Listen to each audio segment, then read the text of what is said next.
Good morning, everyone. This is UHA Cafe, and my name is Petra Tlchimukova, and today we've got Dr. Dirk Schuster here with us, who is a historian focusing on the topic of religion.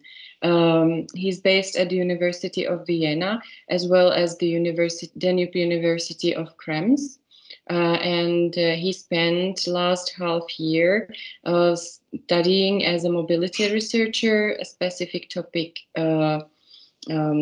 of atheism in the time of communism in Czechoslovakia, which is going to be one of our topics as well. Welcome, Dirk. Welcome from Austria. Dirk, to start our interview, let us see what's the situation like in Austria with regards to the war in Ukraine. Can you already feel or see the impacts?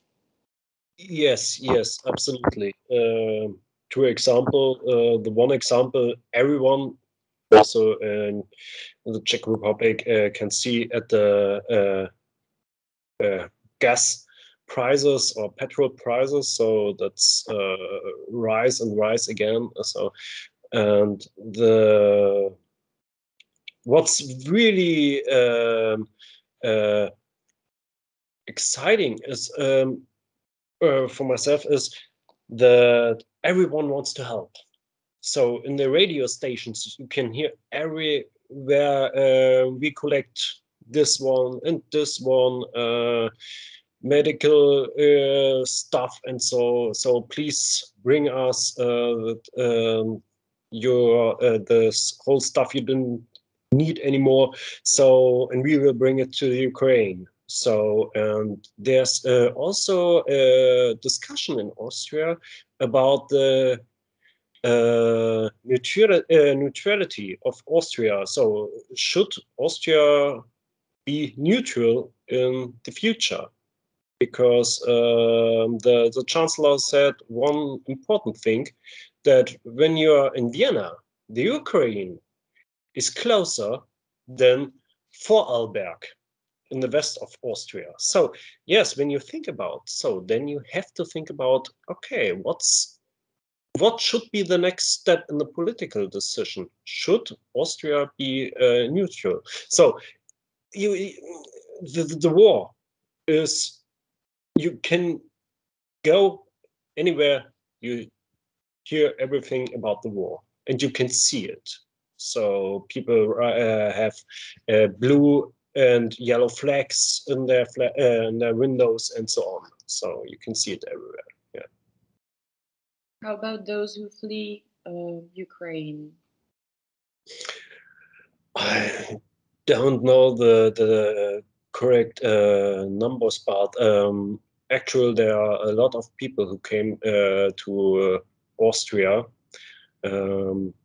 It's the same situation like in Poland and Berlin. So and they over 5,000 people in Austria, for example, say, okay, I have one room, so please bring a family or children, or so I can be the host for the next months for them.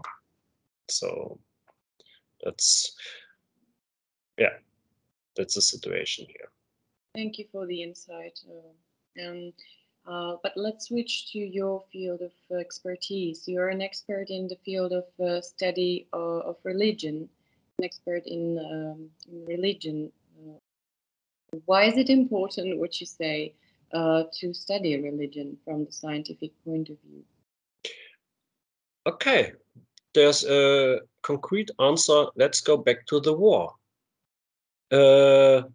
Patriarch Kirill now give his answer to the war and said this is a holy war for Russia. So, and now we can see from a scientific point of view, okay, how is religion here work as an legitimation for the war, for the Russian government? So that's one point, and then we can go back in history. Okay, what was the situations, for example, during the Second World War, and so then we understand how important is, for example, religion to legitimize a war for the politicians. So that's one example, one concrete example, how important it is to understand the function of religion inside a society. So then if, for example, if Patriarch Kirill had said, no, that's a wrong war, that's against the Orthodox family, for example, our Orthodox brothers in Ukraine.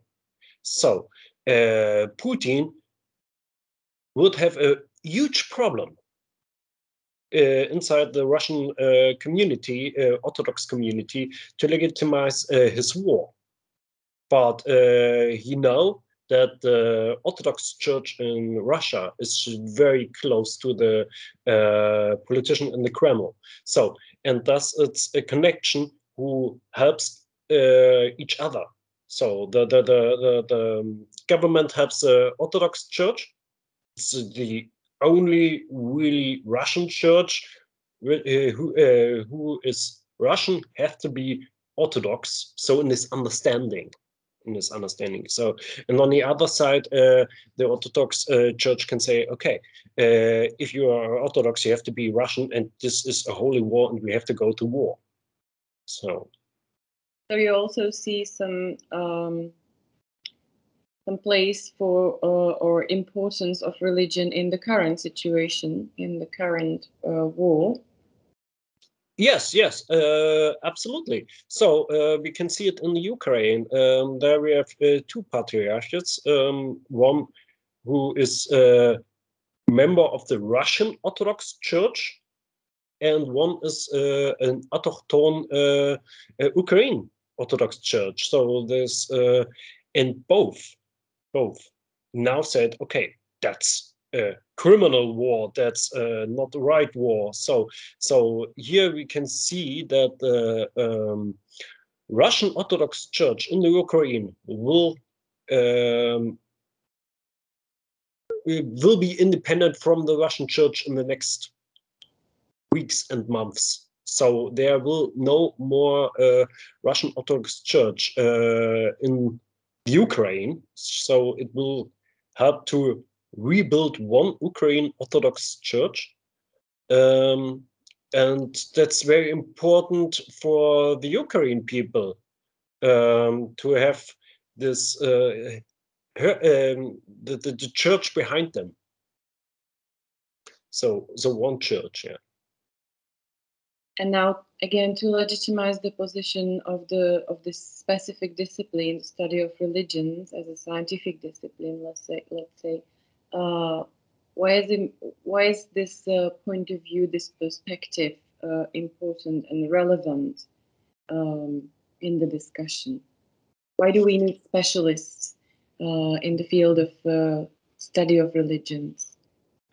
Because we have to see the whole situation, the historical situation, especially between the Ukraine and Russia, is a very complicated situation since the last 300 years.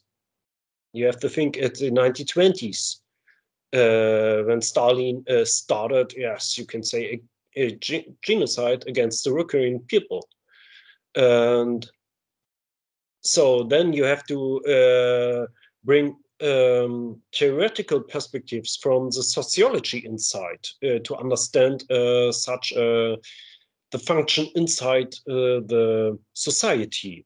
And then you also have to look at the political situation in the past and the moment. So, and the study of religion have the tools to combine all these different scientific special interests and special views from historians, politicians, and sociologists. So, and combine them and given neutral analysis of the situation without theological views. So not that's okay, a Christian perspective, so we can say it's a Christian perspective, but we don't say that's the right perspective. So it's right if what's the patriarch of Moscow say. So doesn't matter if it's right or wrong. So we can analyze what he say. So that's very important. It happens very often that people, the general population, cannot differentiate between theology and theological point of view and scientific point of view. So how can they? What's the difference? What's the basic difference? Both are not the same. There's a very funny quote from a German professor of study of religion who has said, theologians believe there's a God, and we believe they are believing people. So that's very, we don't have our point of view of is there a God or something like this. We have a look at the society, at the people who believe. That's the difference. So we don't talk about is there a God or some gods or something like this. That's not our point of view. Our point of view is what is the result when people believe what they believe. Not is it right or wrong. So what is the belief system, and what is the how does the society and the ordinary people work with this belief system, and what is the result, for example, in the political system with this belief system. So that's our point of view. Right. We're not here to justify the religious truth, right? Yes, it doesn't matter. Really, it doesn't matter. Mm-hmm. Now, you focus on atheism, and especially in former Eastern Germany, Austria, and lately also in Czechoslovakia. And this link between atheism and the communist regimes or communist parties. What sort of connection is there between the communist ideology and atheism in these specific historical settings? So in the theoretical thinking, starting in the 19th century, so there was this dogma of Marx that in a classless society, religion will die because everyone is happy, everyone has the same rights and so on. And that's why people will not need religion anymore. So that was the dogma in the 19th century. So, and when the Soviets came to power, so they started a very, very academic discussion. What will be the next step? So only a society, a communist society without religion, or will be something different there? For example, an atheistic worldview to explain, for example, why you became ill. So that's very important for people. So not because that's God's plan or something like this. So to give an explanation on the basic of neutral science. So that was the academic discussion. And but in the whole society, the ordinary people thought very different. For example, in the Soviet Union, religion didn't die. The communists came to power, the Bolsheviks, but the people went to church. Very normal. So that's why, especially under Khrushchev in the 1950s, they start a very huge anti-religious propaganda offensive or a propaganda war against the churches, but here we have to think that anti-church propaganda is not an atheistic propaganda. So that's absolutely different things, because an atheistic worldview in the communist thinking is something like to create a new world with an explanation without religion, but with an atheistic worldview. So, and this is what I am looking for, because we have this academic debate, we have this anti-religious propaganda war in the 50s, and that's why very often church historians write, okay, there was an anti-religious worldview communism who wants to create an atheistic society. So, and I for myself asked, okay, is this really an atheistic society they wanted to create? Exactly. So could you please try to, because I assume this is one of your goals as well, perhaps, to define what is atheism, because there is also a lot of misconceptions going around in society and people's minds about that. Yes, that's very, very complicated to define atheism, especially this I call them Soviet scholars and scientists. So, but this means the whole Eastern Bloc have huge problem to define atheism. So, what is it? Is this not non-religion? For example, in the former GDR, 85% say of the people say I'm not religious, but only 16% said I'm an atheist. So what's the main population is nothing, nothing. So you understand. So, and define atheism in the communist worldview means that they wanted to create a new worldview with an explanation for everything on the basis of scientific works. For example, why we die, what is after the death. So, and that all means in the whole, this will be an atheistic worldview based on a scientific system, you can say. So, but there's no really definition. What was it exactly? What is atheism exactly? So it was a very complicated philosophical debate over 40 years during the Soviet era. What atheism should mean? So you can't say what atheism in a communist thinking mean. You can say, okay, atheism for myself means I have look at God and there is no God. So I didn't believe, or I don't believe in God. So that's a very simple definition. I think of God, but there's no God. So that's a very simple definition. But in the Soviet era, that was quite complicated.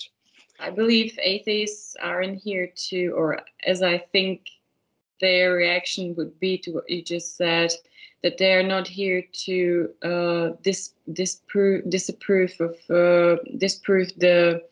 the existence of God. Yes, yes. So, but they have to think about God. So, and then they can say, okay, there is no God, for example. But they have to think about. And when you have a look at Czech Republic, former GDR, Estonia, so most of the people don't have this thinking, is there God or something like this? So, okay, they are normal. So they don't, there's a question, it's not relevant for them. Coming more as you do now to the current situation, to the contemporary society, how about atheism today then? Is it really as popular globally, or in case of Europe, we might also stay in European context. Is it as popular as we tend to think it is, for example, here in the Czech Republic, globally, or in Europe, would you say? Secularization, yes. Non-religion, yes. So non-religion is non-believing. Non-believing is the right term. Yes, absolutely. When you have a look at the Netherlands or Sweden and so on, yes, Estonia, Czech, and so yes, absolutely, but not atheism. So atheism. So we in a 10, 15 years ago, so we have the debate from Richard Dawkins, the new atheists. Everyone knows, but this was a very popular discourse. So, but in normal society, atheism is not relevant, you can say. So when we differentiate between atheism and non-believing, so non-believing is in everywhere in Europe, also in Poland. You can see there's a discussion because of the very strong Catholic belief system there. So is it not? Is it right? And so on. But not atheism in a field of a new worldview on an atheistic basis, something like this. So not. Can we say atheism is still an interesting field of study today? Yes, and yes, absolutely, because with my definition or our definition, atheism is not that relevant. But we have the problem that, as I said, for example, church historians very often talk of atheism, or in the sometimes in the news you can see, oh, more and more people became atheists. So we have this term very often in the discourse. So yeah, it's very often, but what it means, that's the complicated thing, because yes, non-belief in God doesn't mean I'm an atheist. So that's why it's very important to study the subject. As you said, the part of the population which tend to define itself in terms of religion as non-religious is becoming larger and larger. What would you say is the future of religion in our secular Europe? Whoa! So I for myself think I will have this explanation at the Catholic Church in Germany. So in Austria, you can also use Austria. So because at the moment the Catholic Church is very present in the society. So you have hospitals, kindergartens, and so on from the Catholic Church. But when you go on Sunday morning in the church, so it could very empty.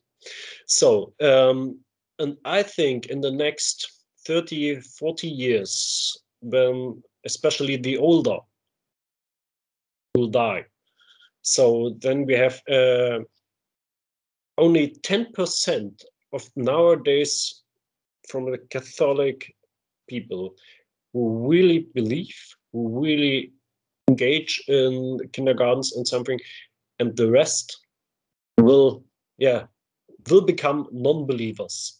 So we will have a small hard group, but the rest, so the churches, I think, in Europe will become more and more small parts of society with special interests, especially in caritative systems like hospitals and something like this, but have no political influence anymore. So that's, I think, will be the future. Dirk, thank you very much. Let's see what happens. And fingers crossed for all your scientific endeavors in the future. Thank you very much for your interview with us, and all the best. Thank you. Thank you.